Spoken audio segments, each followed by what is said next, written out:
Hey everybody, welcome back to the Hat and Beard Show. I, of course, am your hostess with the mostest hat and beard, where my pronouns are savage and I identify as sexy.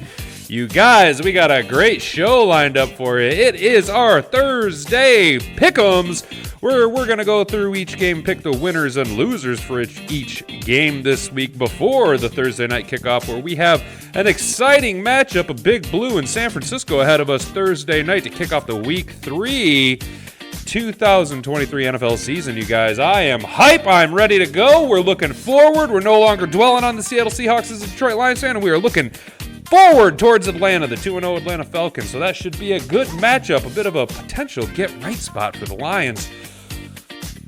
Let's talk about a little bit of news around the NFL. Real quick, a couple of things, you guys. Nick Chubb Monday night destroyed his knee, and according to reports, it was so gruesome that network television did not want to play the replay. So Nick Chubb lost for the entire season, and that is a huge blow to the Cleveland Browns, who are middling at best under a aged and shell of himself Deshaun Watson.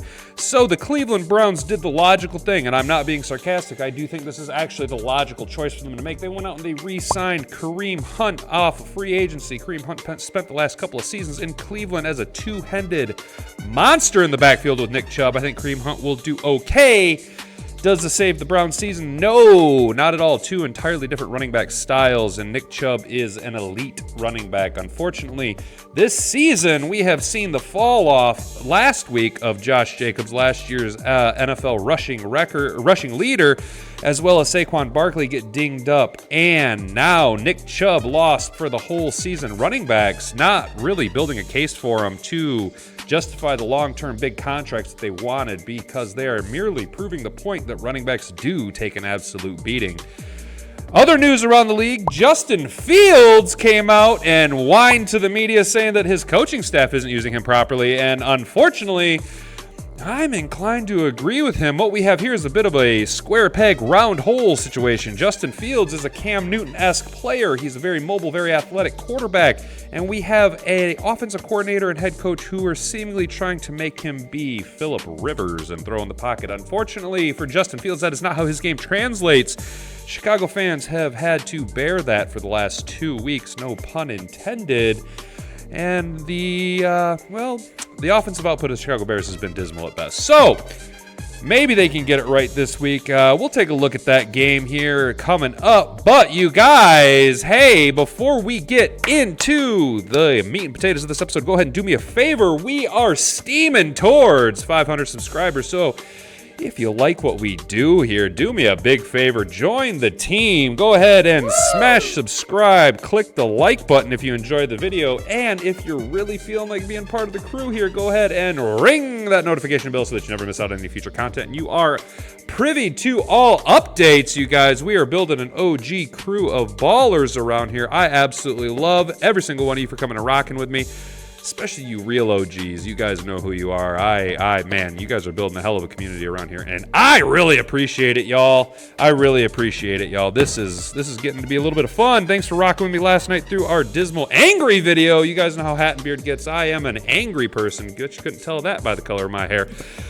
Now that that's out of the way, lads, let's get into this week's games. First and foremost, Thursday night, kicking off the week, we got Big Blue. They decided to stay out west after their come-from-behind victory over the Arizona Cardinals. Big Blue going to be squaring off against the San Francisco 49ers in San Francisco. Over and under 44 points, and Big Blue is 10.5-point road dogs. 10.5 points. That's a lot of points right there, you guys. That's a lot of points. I don't think Big Blue wins the game. However, Give me that spread, dude. I think the Giants actually come out and make this game a little bit more competitive than everyone's expecting it to be. I think Jalen Hyatt is on his ascension after last week.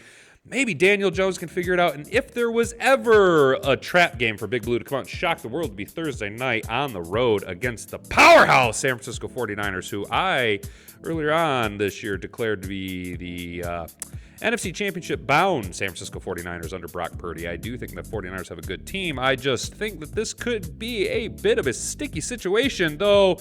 Give me the Niners to win, but the Giants to cover the spread. Next game, we're going to stick right here home, get a little home cooking with our Detroit Lions playing host to the 2-0 Atlanta Falcons. Atlanta coming off of a big game, a big 1-point win over our divisional rival, the Green Bay Packers, helping us out a little bit while making sure that the rest of the North all continue to lose.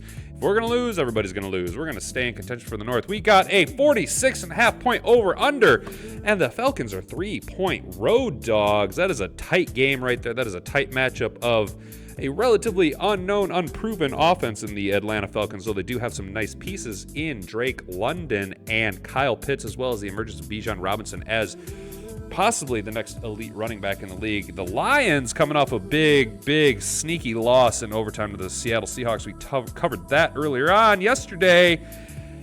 And we are limping into this game with just a smorgasbord of injuries, you guys. I do, though, think the Lions prevail. They get a little bit right. Got a lot of monkeys off of our back last week. Got the interception out of the way, got the loss out of the way, got the kind of come back down to earth, a little bit of a humbling loss to the Seattle Seahawks. And the Atlanta Falcons, I don't think they have the firepower to keep up with us. If we go track meet mode, racing to 30 points, the Lions are going to win. Give me the Lions to win and to cover. Next game, we got the Buffalo Bills traveling to Washington to square off against the 2-0 Washington Commanders, led by my guy Sam Howell, who is 2-0 and looking like the second coming of Patrick Mahomes under the tutelage of Eric Bieniemy. Eric Bieniemy, highly touted offensive coordinator, never getting a chance to be a head coach yet, but maybe that's just not his bag. Maybe he is, in fact, the quarterback whisperer. I like the Bills. 6.5-point favorites on the road. If Josh Allen can be Josh Allen and get back to Josh Allen things, lighten it up. I don't think the Commanders have the firepower to keep up with them if the Bills get rolling. 44-point over-under. I'm going to take the Bills, and I'm going to take the Bills to cover the 6.5-point spread. I think the Bills win by 10 on the road. I don't think they have enough firepower in the East to keep up with Miami. Miami's looking good this year, you guys, but the Bills, give me the Bills over the Commanders and to cover the spread. Next game, the Denver Broncos are traveling down to South Beach to square off against the Miami Fish. Miami, 6.5-point favorites. A lot of comparisons with a 48-point over-under. A lot of comparisons to the game we just talked about. The Denver Broncos lost in a sneaky two-point conversion, no PI call against the aforementioned Washington Commanders. Denver's a confusing team. I don't think Denver has anything figured out offensively, at least not enough to keep up with the Miami Dolphins. If we're going to say, play against the Bears, maybe they could edge out 21 points to put up, enough to beat the Bears. But I think Miami goes ahead and rolls, continuing their just dominance in the AFC. Miami's going to go ahead and win and cover 100% right there.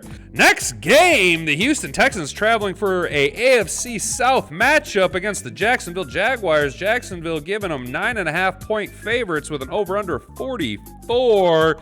Jacksonville meagerly put up 9 points against Kansas City last week. However, the Houston Texans are not the Kansas City Chiefs. They do not have the coaching staff. They do not have the veteran leadership in the locker room. I think Jacksonville is going to go ahead and get right here at home. They're going to just continue to beat down the poor Houston Texans. I do think Houston has an opportunity to not go completely winless this season, but I don't think they get it right here on the road in Jacksonville. Jacksonville's going to be mad after that Week 2 loss to Kansas City. So go ahead and give me the Jags to win, but I don't know. It might be a little bit closer than we're expecting. Maybe a 7-point, maybe a 3-point. I don't think they go the full 10-point, 9.5-point spread here. Just give me the Jags and a W at home against the Houston Texans. Next game, the Indianapolis Colts going on the road to Baltimore to square off against the Lamar Jackson-led Baltimore Ravens. Lamar Jackson looked like he's trying to be the next league MVP. Baltimore's 7.5-point favorites with an over-under of 45.5. Go ahead and give me the Ravens to roll. Who knows? Is Anthony Richardson going to be cleared through concussion protocol? As much as I like Gardner Minshew, I don't think the Colts are the team this year that they once were. Too much front office nonsense with Jonathan Taylor. I just don't see it. I just don't see it against a rolling Baltimore Ravens team led by, again, Lamar Jackson, who's going to make a bid for MVP this year. Go ahead and give me the Ravens to beat up on the Colts and to 100% cover that 7.5-point spread. Baltimore wins by 14. hosting the Colts. Next game, ooh, the LA Chargers and the Minnesota Vikings. Minnesota, you guys, just making a splash today, trading for LA Rams running back Cam Akers. I don't know how much of a difference that's going to make in their dismal rushing attack led by Alexander Madison. I don't see them changing much offensively as... Oh, Kevin O'Connell really is a Sean McVay disciple, and he likes to build his offense around the wide receiver, especially in today's modern NFL game. We're looking at a heavy Justin Jefferson and Jordan Addison usage. TJ Hawkinson is a bum. We got a 1-point spread. All right, you guys. Minnesota's actually 1-point home dogs with an over-under of 54. Look to see this game go to overtime. Look to see it be a one-possession victory, and look to see the LA Chargers choke it away in the fourth quarter in overtime as Brandon Staley continues to show that he doesn't know how to coach a team, and Kellen Moore is not the offense coordinator that we all thought he was going to be. Go ahead. Give me Minnesota to win and obviously to cover because that's so hard to get a 1-point victory in the NFL. I know we had one last week with Atlanta and Green Bay, but I see Minnesota coming out. Minnesota's been close last week against Philly, and then the Tampa Bay game was a little weird. It was opening day, but go ahead and give me the Vikings to win and definitely to cover that 1 point, that +1. Next game. We're going to go out east to AFC East matchup. The New England Patriots are going to travel to the Meadowlands to square off against the New York Jets. I don't like the Jets. I don't like Zach Wilson. Zach Wilson is kind of a bum. We got an over-under, a whopping over-under of 36.5 points with the New England Patriots giving them 3 points favorite. Go ahead. Patriots to win, Patriots to cover. Handedly. Robert Saleh's seat is getting hotter by the week, especially if he continues to hitch his wagon to Zach Wilson. Next game, the New Orleans Saints traveling up to Lambeau to square off against the Packers. And I don't care what my heart or my head's telling me, I don't like the Packers. So go ahead, we're going to look at the Saints are a 2-point underdog, road dog with an over-under 42 points. Go ahead and give me the Saints to win and the Saints to cover. Woo! Next game, Tennessee traveling to Cleveland to square off against a Nick Chubb-less Cleveland Browns. A Cleveland Browns team that is led by a bum at quarterback, a fully guaranteed contract bum, a shell of what he once was, bum, Deshaun Watson. Deshaun Watson's a busted old slow bum. Cleveland Browns are hot garbage. Tennessee, 3.5-point road favorites. All right. Yeah, Tennessee, 3.5-point road favorites with an over-under of 39.5 points. Go ahead and give me the Titans to win and the Titans to cover the spread. I think Cleveland's just going to be hard for them to get over that Nick Chubb-less offense. They're not going to be able to put as much punch out there as they want, despite Amari Cooper still being a legitimate receiving threat. He needs a quarterback that can get him the ball, and we all know that the best quarterback in Cleveland right now is Dorian Thompson-Robinson, and with that huge guaranteed contract with Deshaun Watson that ain't no team ever going to take, DTR is not going to see the field unless Deshaun Watson gets hurt. Unfortunately, that's just the fact of the matter. The best quarterback in Cleveland is stuck on the bench because of a huge contract, a huge guaranteed contract to Deshaun Watson, who never should have gotten that. I mean, he shouldn't have gotten it even when he was good, before he started showing his wiener to girls. That's just ridiculous. Next game, Carolina Panthers traveling all the way up to Seattle to square off against the Seahawks. Seahawks, 6.5-point home favorites with an over-under 42. Yeah, Carolina doesn't have the punch, doesn't have the firepower offensively. They don't have the punch on defense. Seattle's going to easily take care of business on this. This is going to be where Seattle's going to get right. You're going to see them just completely fade the passing game because they're going to be in clock management mode into the second half easily. K9's going to get a lot of run, and Charbonnet should see a lot of usage. So Seattle to win and easily to cover. Seattle wins by 17 points, hosting the Carolina Panthers and Bryce Young. Next game, the Chicago Bears are traveling to Kansas City, and they are 12.5-point road dogs with an over-under of 47.5. Holy cow, that is a wow. Ooh. Oh, yeah, I mean, the Chiefs are going to win. The Bears are 12.5 points. Wow. Give me the Chiefs and a cover. Holy crap, dude. I mean, I knew the Bears were bad, but even Vegas is like, yo, the Bears are bad. Justin Fields is it's tough sledding in Chicago, you guys. It's actually tough sledding in the NFC North this whole season. It was going to be down to begin with, but it's just been kind of rough the first couple of weeks. Next game, the Dallas Cowboys traveling to Arizona to square off against the Cardinals. Cowboys 12-point road favorites with an over-under of 43.5 points. The Dallas Cowboys are the favorites to win the NFC this year. The Dallas Cowboys have a lights-out defense, and I don't see how the Cardinals can even begin to keep up with that Dallas offense, especially going up against the Micah Parsons-led Cowboys defense. That defense is sick, dude. Micah Parsons is sick, bro. And the Cowboys are just going to have their way with the Cardinals. Sheesh. That's going to be an ugly one to sit there and watch. That's going to be a rough one. That's going to be Cardinals fans. It's got to, as a Lions fan, yo, my heart goes out to you guys. I know what it's like to be in this situation, and it is just rough to see your team go out there and you know, any given Sunday, though, any team can win. Maybe the Cardinals come out and they shock the world and they beat the Dallas Cowboys. It could happen. I'm not saying it can't. I'm just saying I can't tell myself a story on how that wins short of everybody getting hurt for the Cowboys, which is a possibility. Next game, Pittsburgh Steelers traveling out to Vegas to square off against the Raiders, the Las Vegas Raiders. The Raiders, 2.5-point home favorites with an over-under 43 points. Go ahead and give me the Raiders to get right. Steelers got a good defense. Steelers got a struggling offense. George Pickens is good, but I just don't think Kenny Pickett's the answer. Now, the Raiders are not great, and who knows if Devontae Adams is going to be able to play. Clear concussion protocol. I haven't looked into that too much. Don't really care.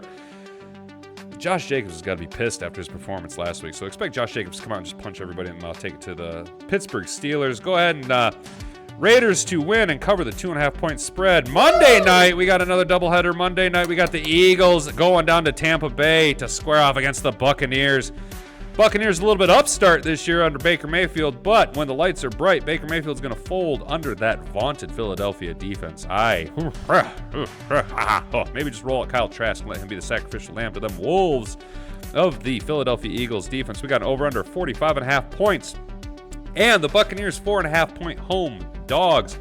Go ahead and give me the Eagles to win, Eagles to cover, and it to go over 45 points. He's going to go over 45. We're going to have a crapper load of points scored Monday night in the early game. And then the late game, the LA Rams traveling to the Cincinnati Bengals. The Bengals are 3-point home favorites with an over-under of 44. Joe Burrow got dinged up. Joe Burrow's going to be dealing with that calf injury all season long. I don't know about this game. I don't like Matt Stafford and his big goofy white teeth. I'm not really sold on the LA Rams this year. Go ahead and give me the Bengals. Go ahead and give me the Bengals, but I don't know if they're going to cover, and I don't know if this game goes over. If the Rams are on, the game goes over. If the Rams hiccup at all, the game won't go over. I don't think that the Bengals are going to be in any position to be in track meets with teams this year. Yeah, go ahead and give me the Bengals to win in a home where they're home favorites. Go ahead and, Bengals over the Rams. Yeah, I think they're going to cover. And like I said, if the Rams are on, the game goes over. If the Rams are off, the game stays exactly where it's at a 44-point. Take the under if the Rams are off, but who knows how that's going to go as we get to the game. That's going to do it for our picks, you guys. And that's going to do it for this week's episode. And that's going to do it for this week in shows, you guys. It's been a bit of a wild ride this week, but hey, I think things are getting a little bit smoother on my end. Things are starting to go a little bit easier on the production side of things. I'm getting a little bit more of a schedule lined up in my end. Things are starting to kind of click a little bit more. So, if you haven't already, go ahead, do me a favor, like the video, subscribe to the channel, ring that notification bell so that you don't miss out on any of the content. Share this video around with your friends. The only way that I can get my name out there is through a grassroots movement, through you guys sharing it out there. If you know any Lions fans, tell them, tune in to youtube.com/The Hat and Beard Show. Check me out. I'm a little bit of a different take than everybody else. We're trying to revolutionize the sports broadcasting game over here. I can't do it without you, fellas. I can't do it without you. So, without anything else left to say and or do, guys, Man, it's been a fun week. Go ahead, pull up your seat, enjoy the Week 3 2023 NFL season that we got heading right ahead of us, coming down the pike, starting tomorrow night, technically tonight, but have a good rest of your week. Stay out of trouble, don't do anything I wouldn't do, and frig off.